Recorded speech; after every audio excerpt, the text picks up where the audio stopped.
Salut, c'est Sip d'Archine Geek. Aujourd'hui, nouvelle vidéo avec ChatGPT. Allez, c'est parti. Dis-moi le sujet du jour.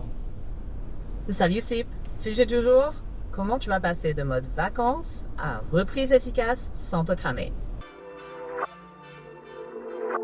On peut structurer un petit plan en 3 temps, genre pré-filtrage, redémarrage doux, puis montée en charge. Tu veux aller là-dessus? On peut. Top.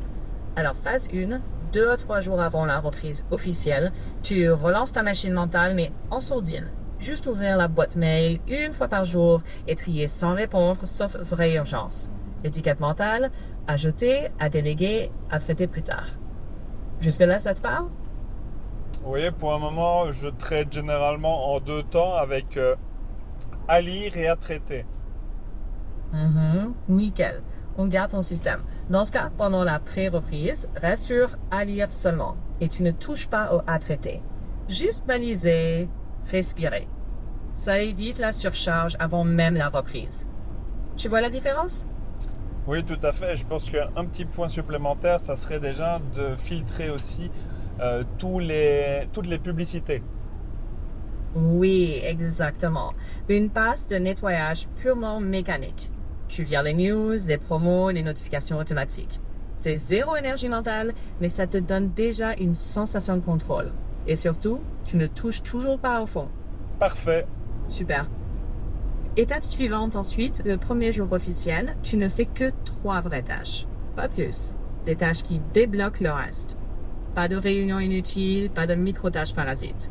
Est-ce que ça te semble jouable ou trop frustrant? Oui, possible, mais tout dépend ce que tu entends. Moi, généralement, donc le premier jour de reprise, il est inclus dans ma partie de congé pour justement ne pas avoir le téléphone qui sonne. Ah oui, bonne précision. Dans ce cas, ton jour fantôme, il sert juste à préparer le terrain sans interaction externe.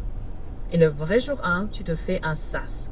Tu commences par un bloc sans téléphone, sans notif, juste traiter 2 à 3 dossiers clés. Après seulement, tu rouvres les vannes. Ça te permet de garder la main au lieu de subir la reprise. Est-ce que ça cadre avec ta réalité? Oui, tout à fait, et c'est une façon de faire qui fonctionne plutôt bien. Parfait. Alors, verrouille ça comme ton rituel officiel de reprise. Jour fantôme pour baliser, jour 1 sous cloche pour avancer, puis réouverture progressive. Simple, répétable et surtout ça te protège. T'as besoin d'autre chose là-dessus? Non, vas-y, et dis-moi ton dernier point. Le dernier point, c'est de rester réaliste sur ta jauge d'énergie.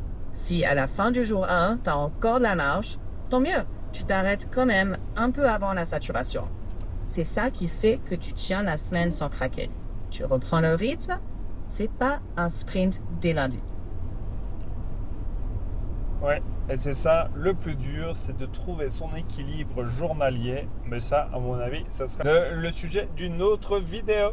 Allez, moi je vous dis à bientôt, ciao!